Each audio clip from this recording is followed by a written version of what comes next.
Welcome to Once Upon a Sunday Fantasy Football Podcast. I'm your host, Josh. With me is not Dirtbag Dave. With me is not Davey.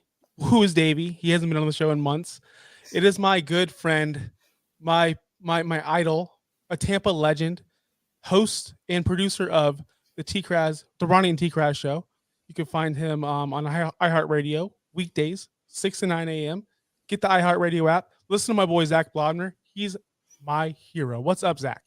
Hey, what's up, Josh? Happy to hop on with you here. And man, every time I catch up with you guys here on OUS, I always am so just like happy, but also like kind of proud too. Like, to see how far y'all have come in terms of your growth with your audience and just how good of a product that you put out there. And, I watched you from the beginning of this kind of get it kickstarted. And man, I'll never miss an opportunity to give you credit for getting this off the ground and running in Dirtbag Dave, even though I like you just a little bit more. But seriously, man, and Davey obviously got love for him too, man. But just congrats on all the success and excited to continue to watch this keep growing, bro. Thank you. It was not too far long ago where we were at Cigar City. The old version of Cigar City, by the way. That was before they redid the whole brewery. Yeah, they didn't have the restaurant then. They had nothing. It was just like 4 tables.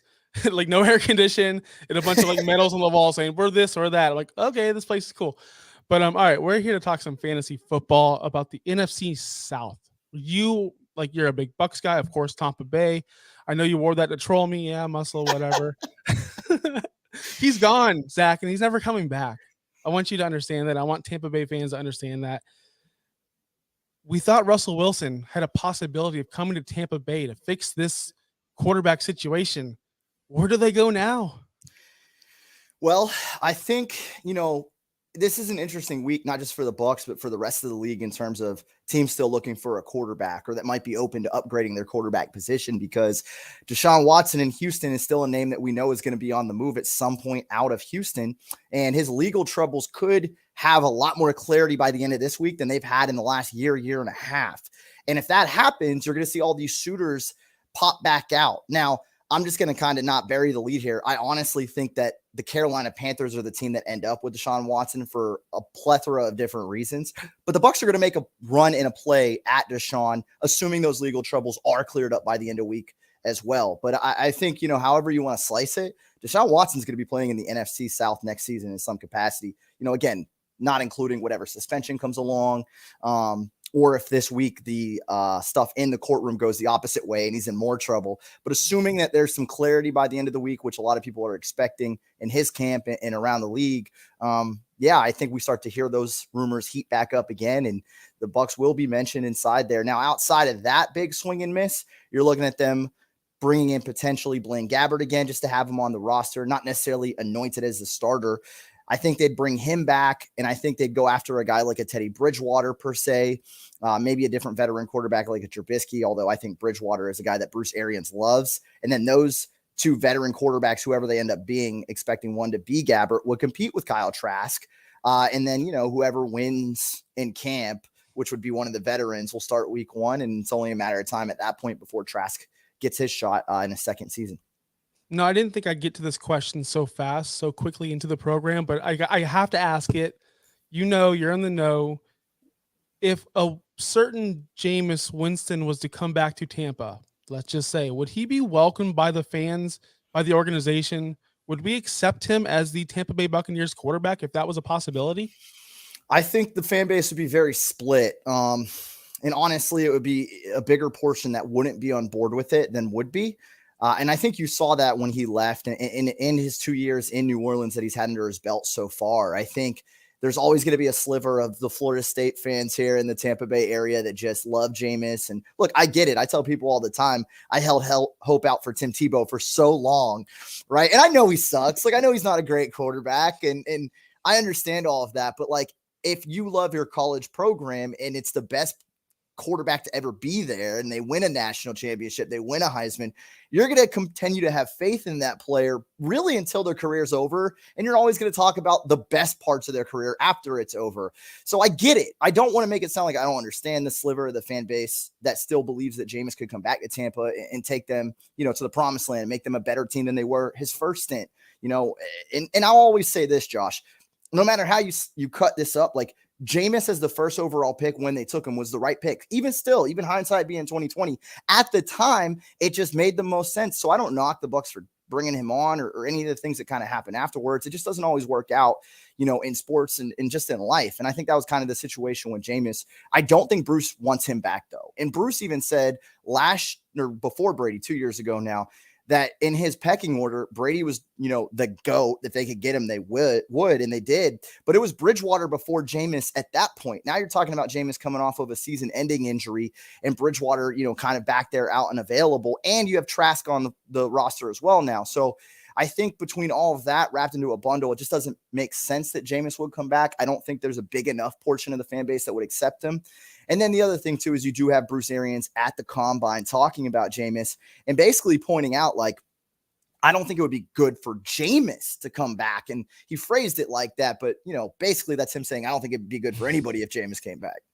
Yeah, I don't see how anyone could accept him after what he did in New Orleans, in the locker rooms, dancing like a fool, eating the W's behind Drew Brees. Honestly, great television, great GIF. I love it. It's one of my favorite all-time Jameis moments. It's just so Jameis, but there's no way. But for the fantasy part of it, because we are a fantasy show, yeah, I don't want Teddy in Tampa. That would be horrible for Mike Evans or Chris Godwin or whoever's playing tight end for this Tampa Bay Bucks. You're wrong. Dreadful. Bro. I'm not wrong. You're wrong. Because listen, just as well as I do, and I'm glad you brought up Jameis, because Jameis is a great example about how a guy can not be good for a team, but still be a good fantasy quarterback. Bruce Arians' offense and Byron Leftwich calling plays, you're still going to get a lot of explosive options and routes and plays called and schemed. Now, look, they're not all going to go as well as they did with Brady the last couple of years in terms of being a top 5 offense. And there's going to be more turnovers and turmoil for sure. But I don't think it completely tanks a Chris Godwin or Mike Evans, value in terms of fantasy. Yeah, it'll knock them down a tick, but still, the way this scheme is set up in Tampa Bay under Bruce and his offense, there's still going to be a lot of fantasy points on the board for those guys. Teddy's the anti-explosive player, though. Well, he really is. Again, he won't be in there very long then, because that's all Bruce Arians' offense is. He has a big arm, though, and Bruce would push him to at least try those explosive plays. I was so in on Teddy going to Denver last year. I wrote articles about it. Judy's my breakout. Jerry Jeudy this. DJ Moore before that led the NFL in air yards. So why couldn't Jerry Jeudy? And then we saw what Jerry Jeudy did. We saw what Cortland Sutton didn't do. And now he comes here. Is Mike Evans now not going to reach 1,000 yards like he always does? What does Mike Evans do? He lives off of that big play potential, whereas Godwin will live off the targets. And if there's no big play potential with Mike Evans, he's kind of useless to me. He's kind of worthless on my fantasy roster. Potential. You don't think whatever quarterback it is going to find themselves in moments just heaving it into the sky, praying for Evans to catch it? And Evans is a big dude. He's going to catch a lot of those balls. Plus, Godwin probably won't be there to start the season. You mentioned being thinner at the receiver position overall, no AB, the tight end position. You're going to have a completely different running back room probably. So I think really, if you're talking about value, I would be surprised if Mike Evans wasn't drafted close to where he was drafted last year in most leagues, because I all the things I just said, the scheme still works for him, less competition for targets, especially to start the season with Godwin coming back from his injury. Regardless of the quarterback, the offense is still in theory, it's supposed to still run the way that Bruce wants it to. In theory, I love how you said so were you telling me Tom Brady was a system quarterback in Bruce Arians' offense? Is that what you were telling me? I'm saying he maximized the system that Bruce Arians put into place. Just like Matt Stafford maximized Sean McVay's system more than Jared Goff could. I don't think Matt Stafford's a system quarterback, but I think he maximized McVay's system. That's why we saw a great year Super Bowl run from Stafford, even with the interceptions. And I think the same can be said about Brady and Bruce's offense. Right. Okay. So you brought up the thin running back room. It's the thinnest it's ever been. I think only Keyshawn Vaughn is there. Fournette's gone.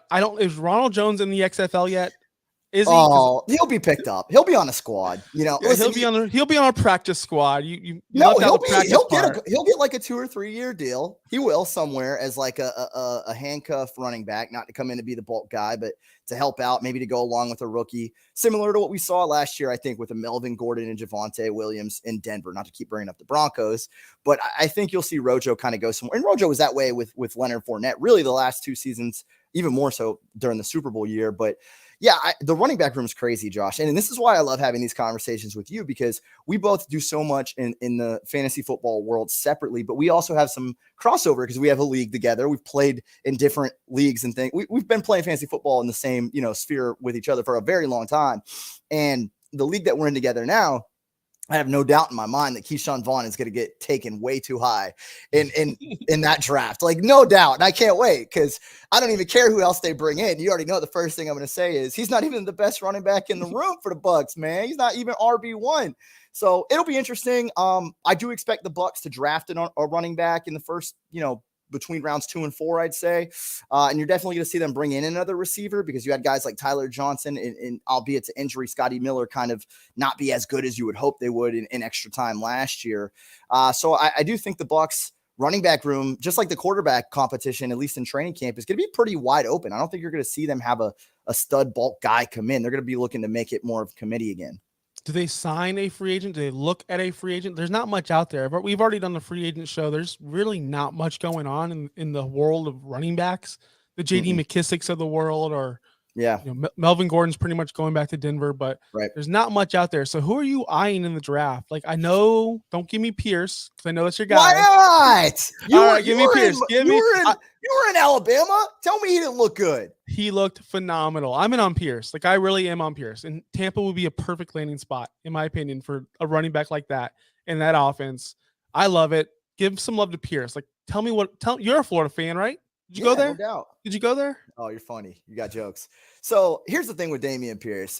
And I'll admit, I've fallen into this trap with a Gators running back in the draft like every other year, it feels like. I was telling somebody the other day how I feel about Dameon Pierce was the same way I talked about Kelvin Taylor, right? Gillislee, remember your boy Mike Gillislee? Like, there's a million running backs that have come out of Florida since Urban's era ended, like 20 years ago now or whatever it was. Then I'm like, this guy just didn't get enough plug and play in the Gators offense. He's going to be better in the NFL. And I feel that way about Dameon Pierce. I mean, I think if you ask any Gators fan, the moves that Mullen made or didn't make, I should say, that held him and that team back most last year, the first thing you're going to hear from pretty much anybody outside of maybe Anthony Richardson in the quarterback situation is, why didn't he use Dameon Pierce more? Why wasn't Pierce running the ball more? And this is a guy who did flash at the Senior Bowl. Again, you were there. You saw it firsthand. This is a guy who has plenty of strength in like wow moments. You saw him at the combine saying, losing the bench. And he was like, I got it. And he throws it. You want that kind of guy. That's the kind of, not even running back. That's a player that you want on your team, on your roster. You go back and watch the game against Florida State, had his helmet knocked off, still dragged like 3 Knowles defenders into the end zone for the touchdown. I got called back, but that's a different story. So this is a guy that I think a lot of teams' fan bases are going to fall in love with. My friends that are Miami Dolphins fans want him, right? My friends that are pretty much any team in the league that's like not like Derrick Henry, and the Titans, like teams that are looking for a running back help in the draft are like, ooh, this Dameon Pierce guy looks good. And he's a later round pick. He's not a first or a second or probably a, third, even with the hype he's getting now. So yeah, I think that for me, even with the bias, that's a cat I'll look at. I'm not big on taking running backs in the first round. If there's like what you believe to be like a not generational even really, but one of the better backs in the draft in the second round, and you want to take them a little bit earlier, I can live with that a little bit easier. I just never take a running back in the first round. So I think, in terms of the draft, there's certainly a few guys like that you can look at. And then in terms of the free agency, you're right. It's thin. You look, and I think back to last year with like a guy like Gio Bernard, who is a free agent again. Maybe he comes back, right? Maybe he remains a part of the room on a cheap deal, but that type of running back that is not going to be brought in and you're like, oh, great, he's our starting running back in Tampa Bay. Just to add another name, you need to fix the room. And Bruce has shown that for the most part, if you have a good room on this offense, you can get things going. Yeah, I would recommend draft no running backs from the Buccaneers on your fantasy team. Seriously, because it's going to be interchanging. It's going to be ugly. It's going to be like the Patriots, but less, way less. Let's pivot on to another team because we are breaking down the NFC South. A player that just got suspended for the full season for gambling. Only $1,500 though. It was only $1,500. Now, Calvin Ridley and the Falcons, God, they are in a world of trouble. Their running back room is probably worse. You got CPAT as a free agent. Mike Davis, old man. He didn't do anything last year. They have no receivers to speak of. Like, they're probably the worst team in the NFL. Yeah. I mean, I'm like it's tough. I don't like to give a team that, moniker, But I will say, right now, and again, you still have the draft and you still have a lot of, offseason and free agency. And I've heard some rumors. I've heard two different things coming out of Atlanta, right? I've heard the rumor that Atlanta brass is thinking, okay, NFC South is way down. Screw it. Let's just go out there and try to make some major moves to surround Matt Ryan for like one last run. I've also heard Matt Ryan's a big cap hit. We're going to suck. Let's get this guy out of town and save some money and move forward into the future. So I think the Atlanta Falcons are in this weird place of, understanding their team and their roster not being good, but also still having some belief in Matt Ryan on the roster that, hey, maybe we can have one more run. He was an MVP one year. We did get to a Super Bowl. So I think the Falcons are in this weird, like, no man's land, at least in-house. Outside of the bubble looking in, though, Josh, like you said, I don't love any of it. I don't want anything to do with any of it. And they're just, and this is, I talk about this a lot with the Bucs, obviously being in Tampa. And this is one of those off seasons. It's tough when you're in this position because there's too many holes to fill in one off season. Realistically, the Falcons could get the running back room figured out, or the receiving room, or, maybe the quarterback of the future, as opposed to who's there now in Matt Ryan. Yeah, maybe they'll figure out some of these things. Maybe it'll be defensively what they get figured out, but you're not getting all that fixed in one off season. It's just not realistic. So it's a tough spot. Even in the division being as down as it is, there's not a lot to love. But look, hey, if they do decide for whatever reason to go the route of being all in on free agency, the draft, whatever else, and giving Matt Ryan one more run, Matt Ryan might be a good value quarterback fantasy-wise next year. The problem with Matt Ryan fantasy-wise is he doesn't have the weapons like a Calvin Ridley like we expected. And when they are in the red zone, you can say, oh, Kyle Pitts, he's generational. He's amazing. And hey, I've turned around on Kyle Pitts. I'm a believer in Kyle Pitts. The guy is a stud. He's amazing. He's going to make the plays. The problem is the red zone. Yeah. They don't have an offensive line. Yeah. They don't have one. And so now he's stuck blocking for Matt Ryan so he doesn't die in the red zone. And now he has no targets. See, that's why CPAT was getting all the targets in the red zone while Kyle Pitts was staying there blocking. They have that figured out. Tight end should be the last thing figured out on offense, in my opinion. Yeah. We see the comparisons of Jamar Chase. They should have drafted a offensive lineman, blah, blah. We see the meme. You've seen them. I've seen them. I'm the only one saying they really drafted a tight end when they had an opportunity at a Justin Fields or a quarterback last year. You took a tight end over a quarterback. That makes no sense to me. And I really think it's biting them in the ass right now. And they have to deal with this $48 million cap hit with Matt Ryan, and his arm's kind of dead. Like I said, he has no weapons. What's the point? Like, what? But let's say they go through free agency in the draft and they get a couple of linemen and then they're able to be cohesive for whatever reason, which allows Pitts to maybe go out on more routes, especially in the red zone. Let's say, they bring in one receiver and that room just ends up being better. I mean, look, I'm trying to be optimistic in terms of in terms of their fantasy value. Like, I don't think the team's going to be good. And I don't think there's enough that they can do again in one offseason to get enough figured out where you feel comfortable, taking any of these guys. Now, on the flip side, let's say they're able to move on from Matt Ryan. They do bring in a young guy and they're basically like, hey, we're just going to let you go out there week one and figure it out. We're going to try to, work through this first season with you, knowing there's going to be bumps and bruises. Well, I think that doesn't, and this goes back to what I was saying too. Like, there's certain situations where the team might not be in a good spot, but I don't know if that's going to tank a guy like Kyle Pitts' value either, because that's the safety net, right? Like, yeah, he'll be blocking a lot, but if you got like a younger quarterback in there, that's going to be the easiest target to find on every passing play. So it'll be interesting to watch. I think Pitts is still going to get his draft wise from a lot of leagues in terms of, being a top 10 kind of tight end and taking up there, maybe even top 5 again. We'll see. But there's just too much to fix in one offseason. So even the most optimistic people have to believe that the Falcons are going to be a tough team to take players off of in drafts next year.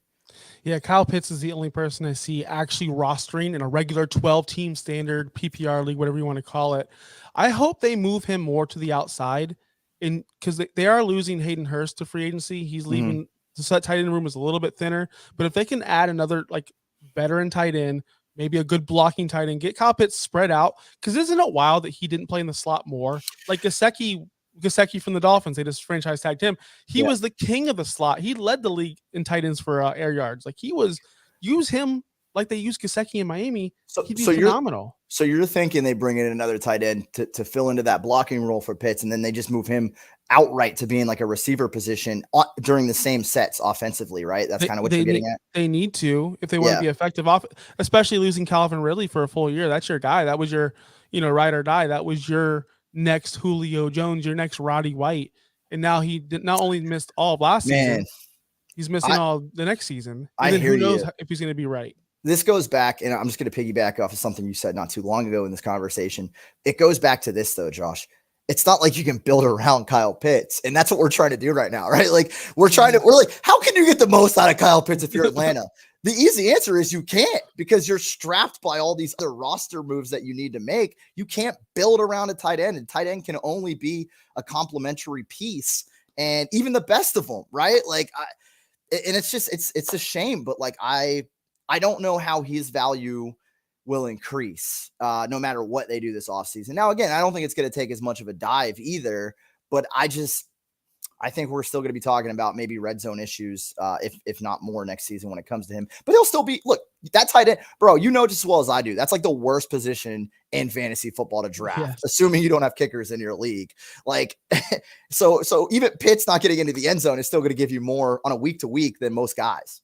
Yeah, it just, if he had the touchdown production, just 4 more touchdowns, or just, he'd be up there like top 2. He'd be up there with Kelsey and them, and you just want to see them touchdowns, because there's only Kelsey, Andrews, Waller, Pitts. Kittle, if he's healthy. Dude, I've avoided Kittle in all of my life, and I'm okay with it because that dude cannot stay healthy. If he's, I said if he's healthy. I said if he's healthy. Speaking about healthy players, let's pivot on to the Carolina Panthers. We touched on it. We touched on Deshaun Watson. We touched on him possibly being the quarterback. And if that happens, in my opinion, Carolina is the team to beat, pending if he doesn't get suspended or whatever happens, whatever may happen. But now there's talks of him trading Christian McCaffrey. And that's the catch, bro. Is Christian McCaffrey in the Watson deal? Do we know? Have we heard anything? Is that what I don't understand what's happening. Every rumor I've heard, and since the rumors really, because again, it's been quiet the last few weeks, but since the Carolina rumors popped up originally, McCaffrey was involved in that package. And you think about what Seattle just got back from Denver, right? 3 players, including Drew Lock, if you want to count him, but 3 players and a bunch of picks. Drew Lock. But he was one of the players technically traded. So if you're Carolina and you're Houston and you're looking at that trade, and you're Carolina and you're like, okay, we got to do what we can to get him, and you offer McCaffrey, just McCaffrey, and like 3 firsts, nobody can match that in any capacity. And these are, the Panthers weren't good, right? So they have an earlier draft pick compared to a team like the Bucs, which again is what I think hampers the Bucs the most in terms of these types of trades, these big deals, because they're picking too late in this year's draft for a team to be, seduced by their picks, at least again for this season. But if you're the Panthers and you offer McCaffrey, who has had a lot of injury issues himself. I mean, look, he's a fantastic player. Nobody's going to argue about that. But I don't know how many people are going to be confident drafting him next year that he'll be on the field for more than half the season, right? Like it's a risk. It's a gamble. And I think when you look at the Panthers and Matt Rule, and by the way, real quick, non-fantasy, well, it's still fantasy relevant, but not as fantasy relevant. The fact that they moved on from Joe Brady, I thought it was a big mistake, because I think he's one of the better minds offensively in the game today. But separately from that, Matt Rule's still pretty smart in his own right. Like came in having like that Baylor genius offensive guy type of feel. And I do like Matt Rule still, even though he's technically on the hot seat now. But if he can get hooked up with a guy like Deshaun Watson, even if they lose Christian McCaffrey, I think that team's still going to be the team to beat in the NFC South next year, regardless of C-Mac moving to Houston, where they're definitely going to run him into the ground and he's going to be injured at some point next year. It just doesn't make sense for a team like Houston, who has no future. I guess Davis Mills is their future now, which is great. He's good. He's a decent rookie, had a decent rookie year. Very impressive rookie year, actually. Why would you want Christian McCaffrey when he's already 25, turning 26 this year? He's missed all these games. But if you look in the fantasy world of it, I think I broke this down with Dave, because he wants to argue with me. CMC's my 101. If I'm picking today in a redraft league, he's still my first pick. He's still, because in the 27 games he's played, he's missed, I think, 3 games due to injury. Like not missed, but like got hurt in the game. So in those 27 games, he was still a top 5 running back in 24 of 27, including the games he left because of injury. Top 5, not running back 1, not, he was 11th, not, top. He in top 3, I think, like 20 times. When he plays, he wins you that week. It's not even fair. It's like Gretzky for hockey. he's just going to score you 30 points. I remember, hey, That's calm down. a bold analogy. I mean, Well, okay, name another now he's player. Gretzky. Okay. Name another player in fantasy that can score you 30 points without scoring a touchdown. I'll wait. Not many these days. I mean, Christian McCaffrey can. Yeah. He can catch you the 8 balls. Le'Veon Bell, Antonio Brown, and the Steelers there for a while. I said now. I got you. Now there's no one. Even Jonathan Taylor still needs those touchdowns. Get in the end zone. Yeah. So Christian McCaffrey can catch you 10 balls for 90 yards and still rush the ball 15 times for 150. You're set. You won the week. You scored 30 points. Yeah. But in Houston, if he goes there, that to me, he goes from 101 to 103. Yeah. In my opinion, I'll have Jonathan Taylor jump him. And I'll have Derrick Henry. Those are my top. I'm on the same page. So we're on the same page there for the most part. I mean, I don't have CMC as my one just because I don't trust him to stay healthy, and honestly, there was a couple drafts in other leagues last year where that's what made me skip over Dalvin Cook. And even though he ended up getting hurt later in the year, like I kicked myself because the guys I ended up with didn't produce as much as him. And I didn't take him simply because I was like, I don't know what if he gets hurt like week 3 and I'm spending the whole season wondering what to do. So I've been on both sides. I've had the guy that's been injured and I've skipped the guy that wasn't injured because I thought he'd be injured. So I think McCaffrey still, I mean, however you slice it, going to be a top 5 guy. It's just how much of a risk those drafters feel 1 through 5. And for me, if I was first overall, I would just feel like it'd be too big of a risk. I'd feel more comfortable taking a Jonathan Taylor or even a Derrick Henry coming off of that injury that he is, even though he was kind of able to return. He wasn't 100%, but I would feel better about those two guys. But that being said, when you look at why Houston would do this, they're probably get it at that point, right? It's more about the picks, but McCaffrey coming in gives you instant star power. He becomes the face of that franchise, at least next year, if they trade for him. You don't have to worry about the quarterback position for a year in terms of like it being your star that you show off to everybody, that you put on all your programs, that you put on the side of the stadium. It'll be Christian McCaffrey. And then it gives you time to build everything else while he's out there basically just taking punishment for 17 games as the best running back in the league. And again, now he'll get hurt, like no doubt. But I think if you're Houston, you're like, okay, well, we get our first rounders. We can, draft the quarterback of the future this year, or we can ride with Mills and draft him next year. We can use those picks to trade for, maybe we swing for the fences next offseason and we're able to trade for a big time quarterback. I don't know who, I'm just saying generally.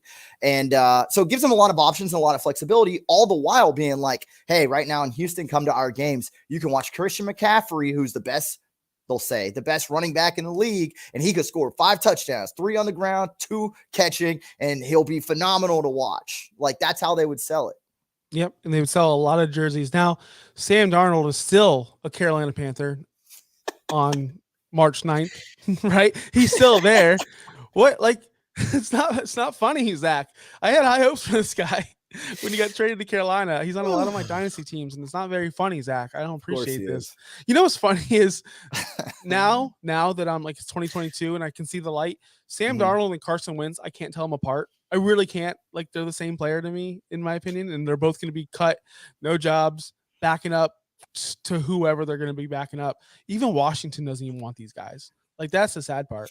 All right, more on Carolina, though. That's not trash, Sam Darnold. I feel like, though, if he was I feel like if they do make a trade for Watson, like he has to be in the deal. Like he can't stay there. He's the Drew Lock of that trade. Drew Lock. Seriously. You listen, because you got to throw in a quarterback. So then what you do is you bring in him, right? Because I think Tyrod Taylor, who is a free agent too, he was the backup, right? To Mills, I believe. So if he's a free agent and you trade for Darnold, although I don't know how much Carolina is willing to eat of that contract and that, like that, all those numbers, that's too complicated to figure out right now, at least for just hypothetical sake. But yeah, I think you throw Darnold in there and then you still have you have Mills still, right? So you got your younger guy. And then again, it gives them flexibility. They can go young again in the first round with a good pick, or they can say, we're going to ride with what we got. Let McCaffrey be the face next year and try to build up more. But I do wonder too, okay, so like if they go that route and they get McCaffrey and they get these picks, and whether in this scenario it's from Carolina, I wonder if they continue to trade off even more. Not that they have more assets, but I wonder if they like look to make some other moves to get some more picks in and then say, okay, we're going to let McCaffrey be the face. We're going to let Mills be the guy. And then we're just going to kind of stumble through this season and then go all in next year. What happens? I think somewhere in this mix of quarterback carousel, there's one quarterback that's being talked about, but not really. and his name is Jalen Hurts. I think he's going to end up somewhere, whether it be Houston, whether it be Carolina, if they can't get a deal done with Watson. I think Jalen Hurts is the big piece that nobody's talking about because I know at In least general or with the Watson stuff? with the Watson stuff. I think Okay. wherever, like, I feel like Hurts is somehow going to be involved. Whether the team that's losing Watson will get him, something's going to happen. The Philadelphia Eagles have been trying to trade this guy for a year and a half now. We all know this. Like, they've been for some reason they hate Jalen Hurts.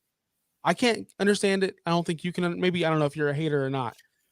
I like Jalen Hurts, man. I do. I'm if I'm Philly, I believe in him, and I'm going to continue to try to build around him. Look, they made the postseason. I know they got blown out by the Bucs, and they kind of backed their way in terms of that division, the wild card, I should say, the extra wild card. But all that being said, I still believe in Hurts. I like what he can do on the ground. I think he's good enough throwing. I just don't think he's.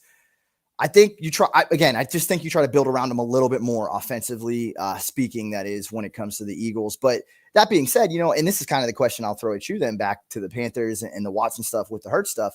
If you're Houston, and again, as a believer in Hurts, would you rather have like 3 firsts? Now, mind you, right now, too, these are higher picks because the Eagles got deeper into the season. Would you rather have 3 picks, first-round picks for the next 3 years, and Christian McCaffrey from Carolina, or Hurts and 3 first-round picks the next 3 years from the Eagles? I still think you would go with the Carolina side personally, and I like Hurts. I like Hurts too, but I'm sitting there thinking, give me the quarterback that I know that could do something rather than shot in the dark. Let me try to get Ritter. Let me try to get Strong or whoever quarterback they just choose to pick in the draft or next year's draft. Give me a guy who's going to give me the electricity, that can throw the ball deep downfield, connect with Brandon Cooks, and then you still get the 3 first rounds, as in this running back who's going to be burnt out in 2 years. We already know he's going to be burnt out. Running backs are here today, gone tomorrow. Like, they really are. I was looking back at like Todd Gurley. He was on top of the world, gone. Look, but there's more. There's more running backs. Cadillac Williams, he had those 2 good years, gone. Ronnie Brown, gone. It's just all these guys. Why would you trade for a running back? Yes, he's high profile. Yes, he's the face of the NFL, or could be. But give me that face of the quarterback. All right. Give me the guy who's going to win games. All right, new question in this hypothetical then, as we continue to roll through it. Do you feel more confident bringing in Hurts and seeing if he can be your guy in Houston, or would you rather have Bryce Young in a year out of Alabama? Bryce Young. But again, that's conceptual, right? Like, I'm not saying I mentioned him specifically, but whoever the number 1 or number 2 quarterback is next year. And that's my whole thing is like, okay, well, why would you bring in Hurts? And then if you decide he's not the guy in a year and it doesn't work out in Houston, that's a waste of a trade. Even if you only get 2 years out of McCaffrey and he's only the face for 1 and then he's banged up in year 2 or whatever it ends up being, that's still way more value than bringing in Hurts for a year, being awful, and taking Bryce Young or whatever other top quarterback you want in the next draft. So again, a lot of what like the way I approach it is conceptual, because we look, and this is what Houston's got to do, right? Like, you can look at right now and it's like, okay, well, what about next year? But more importantly, what about the next 3 years after that with those picks and whatever player or players come along with it? And I think that's what Seattle's doing right now, by the way. I think that there's a little rumor. Maybe they're trying to build up to go for Watson. Maybe they want. No, they're rebuilding. I don't think they're trying to go after Watson. I think they're doing that conceptual thought process of, okay, well, yeah, we'll suck next year, but we got a couple players, we got a bunch of picks, and then we'll really be able to go out and get like a Bryce Young or whoever. Again, I keep using his name because I'm stuck on him right now for some reason, but that type of quarterback early next year in the draft, or even this year, maybe they fall in love with one of the guys that's projected to go in the first round, even though it's supposed to be a weaker class. Every year there's at least 1 or 2 quarterbacks, right, that kind of pop more than you expect them to, or pop enough that you're like, okay, they can be potentially a franchise quarterback. So I just think it makes more sense conceptually, if you're moving on from a guy like Watson, not to bring in a Hurts and then try to figure that out. Get the picks, take McCaffrey, and eat your lumps for a year. Yep, I agree. Let's move on to the New Orleans Saints, the last team in this NFC South. Gosh, is the winner of the NFC South going to get like 7 wins? Like, is that what we're aiming? Is that what? Not 7. It'll be like 9 or 10. But what was it 2 years ago? We called it the NFC least, right? The NFC. Yeah. That's exactly what the South's going to be next year. It's going to be a team that, with the extra game, you think one of these teams will get to double-digit wins, but like 9-10 wins is going to get a winner in this division. And Yeah,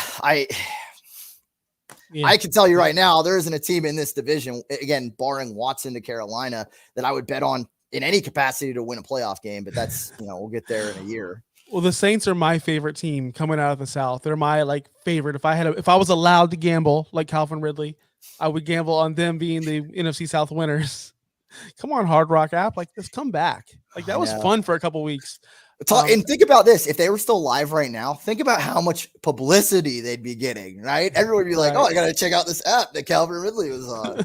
Was that the app he was using? I heard he was in Florida. Had to be, because it was the only app that we had here in the state. They monopolized, well, they didn't monopolize it. They were the only ones that were like, we'll figure out legislation later. We're going live. I've seen the commercials. You've seen the commercials. Florida can't be bought. Well, no. It worked though, because now it won't be back on the ballot. And this is something I was talking about on the morning show on DAE with Ronnie and T-Crass a couple of days ago. I was like, now it won't be even back on the ballot to vote for until 2024. So those commercials of don't let them come in here and take it worked, because basically you had enough people that voted against it that now it didn't. Not only did it not happen, it won't even be up for discussion for another 2 years. What a shame. But let's get to the New Orleans Saints, where their quarterback situation is probably it's shaky at best. I mean, Taysom is somewhat a quarterback, maybe Taysom Hill. I know that I loved him coming out because I said he's the what Tebow should have done. And you've always hated that. I get it. You always hated that.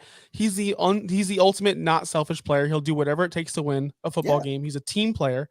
I just don't think he's a franchise. He is. I just don't think he's a franchise quarterback. So I don't know the situation with that. But I know they have the best defense in this division, I think.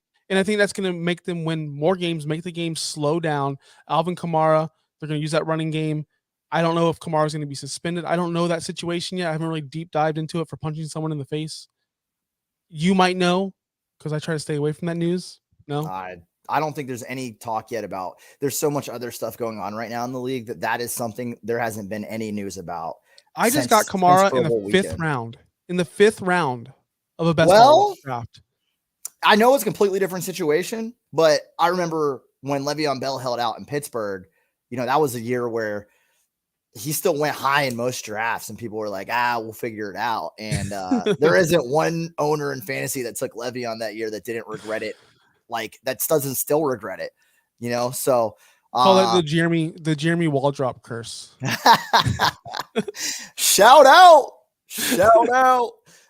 every year, man. So, I mean, for me, 5th round is crazy, bro, because his value is so good. I mean, I think even with the uncertainty of how much he'll play and all that, he's not going to get suspended the year, which is ironic because, again, Ridley's out for a full year for gambling. Kamara knocks somebody out, and it's we know he's not going to be suspended a full season. He'll probably get, I would have guessed somewhere between 3 and 6 games, and then he'll appeal whatever that is, and it'll end up being 2 to 3 games, depending on what the initial one is.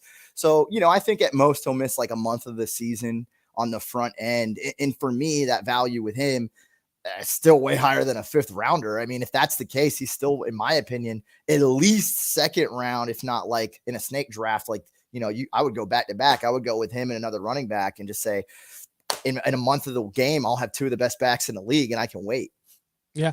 My favorite thing I've been doing to pivot off that is in the back end at 112, I go Jamar Chase and Justin Jefferson. And I love that stack. I don't know how you feel. I know you're a Justin Jefferson guy. Yeah. I know you kept him last year in our keeper league. Who are you keeping this year, by the way? Can you give me some inside information? Oh, I got to go look, man. See, I'm in too many keeper leagues now. So I at the end of the fantasy football season, I kind of make a decision without it being 100% on the guys that I plan to keep in each league. And then I just don't pay attention for a good month or two. And it's funny because in one of my other leagues that that I'm in with some other guys from Gainesville, I just was looking at this wait, why were you in Gainesville? No. The guys that are in the league I met in Gainesville. They're my buddies. What were you doing up there? Did you go to some school up there? 2 for 2, Josh. All right. I see you. Yes. Florida Gator alum. But I was just looking at that on that league. I got to go back and check hours because I don't think I'm allowed to keep JJ again. I have to go look. I should have looked ahead of time. I set you up. You're going to keep Dobbins. Remember I gave you Dobbins for Waddle and I got Dobbins in the 14th round. Yes. But I got you to tweet out that Zach Thomas is a Dallas Cowboy. So really at the end of the day, neither of us won the league last year, but I got that tweet for life. So I think I'm the real winner here. I definitely deleted that tweet. Never existed. I screenshotted it. I have it in my phone. I'm gonna tweet it out after this conversation on OUS today. I can't wait to block you. I don't even know what we're talking about. Oh, we're talking about the Saints. Stacks. Well, yes, about the stacks. So, like, I think that's my favorite conversation in fantasy football today. I had a buddy last year in his league, not one that I'm in with him, but a separate one that he plays. And he was telling me he did this like wide receiver only draft where for the first, I think 5 rounds, he only took wide receivers and he made the playoffs in that league. And I don't think he won, but he finished, I think, top 3. And it's just the idea between, because I think we can all agree, like, and we already talked about the tight end position being thin and like, you know, outside of 2 or 3 guys on the top side. And then quarterback is just so deep. I mean, right. Matt Stafford was like drafted middle of the, if not late rounds in a lot of leagues. So anyways, so running backs and receivers is the most interesting conversation you can have in any fantasy football league because there's so many different ways to approach it. Do you go with best player available? Do you go running back because there's not as many of them? Do you say, hey, running backs are going to be weird anyways. We can never figure it out. I'm just going to take receivers I know are going to ball out and be healthy probably. What burned me is the one year I decided, you know what? I'm going to go the receiver route. I'm going to do some stacks. Was the year that Michael Thomas didn't play a freaking game for the Saints 2 seasons ago. And I got burnt by that so bad. By the way, we all have a don't draft list. Michael Thomas is on my never draft again list because of that year. Oh my God, don't get me started. And we are talking Saints, so this is perfect. He's the most overrated receiver in the league, but that's a separate story. Dave Campbell right now is loving you. If he's so bad, bro. And again, okay, that's not fair. He's not bad, but he's not like a clear-cut wide receiver 1. He's not a clear-cut top 5, top 10 receiver. Michael Thomas is a good receiver, and he had some really good years thanks to some very favorable route running that wasn't like high difficulty routes that he was running, a lot of slants. But nonetheless, look, he was productive. From a fantasy standpoint, he was as productive as anybody. He was phenomenal. He was a stud. Drew Brees out. Now you don't know. I just think it's done, bro. Unless like they get Watson, and then maybe we can reapproach the conversation. But in general, just from a talent standpoint, just from a wide receiver standpoint, like Michael Thomas isn't in my top 10, man. And honestly, he hasn't been. And I don't know. I don't understand how you can say that about Michael Thomas, about how he doesn't have the quarterback, whatever, yada, yada, yada, favorable targets, whatever, slants. Yes, slants are not easy to run, but they are an efficient target. Like they really are. So how can you say he's not going to be efficient with whatever quarterback he has running these slants, but Mike Evans will when he depends on deep balls and touchdowns and he's got Kyle Trask throwing the ball? What's the difference? Yeah, I think the difference is the difficulty. You're talking about Mike Evans going up for a jump ball, and that's his bread and butter, and he's bigger, high pointing the ball. He's bigger than most of the cornerbacks. Like, and that's a type of play where you can have a pocket collapse. You can have a rookie quarterback or a younger quarterback heaving it and still find some win probability with your receiver there. On slants, you got to be more pinpointed, you know, and it's like, not even to say that Michael Thomas can't run those routes crisp, because he can very well, and we've seen that, but you've got a lot more traffic and a lot more difficulty from quarterback to receiver when those are the plays you're trying to make completions on. More likely to be tipped, more likely because of the angle of the ball, more likely to be tipped, more likely to be picked off, all those things, than a jump ball. So I just think it's a very different approach in terms of like what does and doesn't work. And I'll be honest, like, again, I'm a little salty with Michael Thomas because he plays for the Saints and because of the year that I drafted him. So like, I'm not going to act like there isn't some inherent bias there, because there is. I'm not a believer in him, man. It's a top 10 guy. I'm just not. It's just crazy to me because when Michael Thomas plays a full season, I have the numbers right in front of me. He's finished 7th, 4th, 6th, 1st. He's never been outside the top 10 when he plays a full season. Yes. Top 10 in fantasy, by the way. Top 10 in fantasy. Top 10 in fantasy. That's what we're talking. Are we a fantasy show? Are we not a fan? So here's my point. But I said he's productive. I said, look, he can be productive. You got a quarterback that can get him the ball. Fine, sure. But it is very dependent on that quarterback. You know, I think we would have had a much clearer picture of the conversation. And I saw Davey just pop up there. He's got him at wide receiver 16. I think it would have been interesting to see him and Jameis kind of, and how they were able to kind of get along on the field in terms of X's and O's. And we didn't really get to see that last year. So I think it's very unclear. I think the argument that you have for him being a top 10 fantasy guy and my argument basically against him, I think both are viable conversations right now. until we see him on the field again, fully healthy for a full season with a quarter and find out who his quarterback's going to be. It's just tough, man. But let me ask you this then, Josh. So top 10 guy, again, let's just assume he's fully healthy. Let's assume he plays all next season. Let's say his quarterback is Taysom Hill or Jameis or both, if they do like the twofer. Do you think he's going to finish the year as a top 10 receiver? Yes. If he plays a full season, he will finish as a wide receiver top. Hold on. I don't do 10. You're I do 12. kidding me. All right. He'll be a wide receiver. A wide receiver 1. He will be a wide receiver 1 because he's going to demand the targets. Who else? Davey, don't give me Deontay Johnson. You're a Deontay Johnson hater, by the way. You're a fraud. But let's go back to Michael Thomas, where he will demand the targets. And targets are opportunity. He's going to demand 150 targets. He had 149 and 17, 147 and 18, 186 and 19, which will never happen again. But he's going to with Drew Brees. I understood. But if Mike Evans could be a top 5 receiver with Jameis, why can't Mike Evans or why can't Michael Thomas? They're different receivers. We just went over this. We just went over this. But what I'm saying is he's going to run these little slants. Are they really going to throw it to who's that? Traquan Smith out of UCF or the other bum Marquez Callaway, who everyone fell in love with in preseason? No, they have nobody else. It boils down to the whole Kyle Pitts thing we were talking about in Atlanta. When you have nobody else, you're going to get the opportunity. And when he's the only guy there, fully healthy, back in football shape, he's going to get 150 targets. He's going to produce because there's going to be nobody else. I'll say this, and we can go in circles all day on it. We obviously feel, again, differently. And I think both of our arguments have a breadth of, viability right now, knowing what we know, because we haven't seen him really with another quarterback. So I think that's an interesting angle. And his draft position will be one of the most intriguing just based on this conversation and how a lot of people feel next year in drafts. I'll just say this, though, when it comes to potentially Jameis being his quarterback.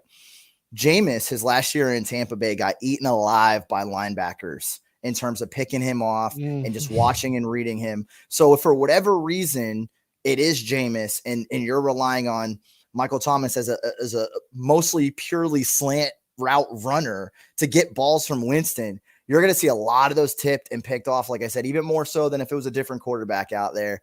And I mean, we've seen Taysom in there. I'd have to go look. I don't know what their numbers are like, to be honest. Like, I don't know how often Taysom finds him when he's in there and he's actually throwing the ball. The fact that it doesn't pop off in my head a lot makes me feel like not much. But I don't know, man. I'll say this. I don't think Michael Thomas is the type of receiver that can be a top 12 fantasy producer if he doesn't have a above average quarterback in there. That could be fair, but I think Jameis will be an above average quarterback.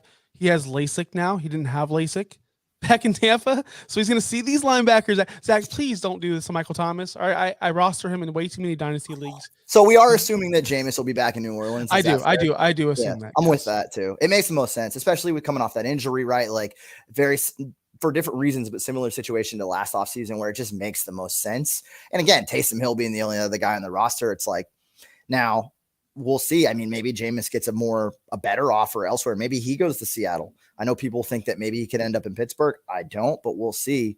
I just feel like Jameis does end up ultimately back in New Orleans. And to me, that's not a good enough quarterback that I buy into Michael Thomas being a top 12 fantasy receiver if it is Jameis. Last question, and then I got to go. As far as ADP wise, right? You know what ADP stands for, I'm assuming? Average draft position. There we go. Would you rather have a Mike Evans with Kyle Trask at his spot, like he's being drafted very, very high for some reason still, or Michael Thomas in the 10th round? So Mike Evans in the 5th or Michael Thomas in the like that's a big difference. Every player has their price, and there's a huge gap there when I think they're going to have the same production in the end, whether it be catches, whether it be touchdowns, whether it be yardage. There's going to be some differences, but in the end, they'll be around that same number. I would take both of them, to be honest with you. If you're telling me I get Mike in the 5th and Mike Evans in the 5th and Michael Thomas in the 10th, give me that stack. You want to stack receivers, I'll go running back, and then I'll get those guys. I feel like Michael Thomas is going to win a lot of people leagues this year because he's going to be the guy that everyone forgets, and they're very spiteful. Like you even said it, like the year I drafted him, he didn't play. Well, people are going to be off of him especially in home leagues, and you're going to steal this guy as your wide receiver 5, and you're never going to look back. What are you rocking there? A woven water hat, right? Yeah. I Pink bet you. headphones.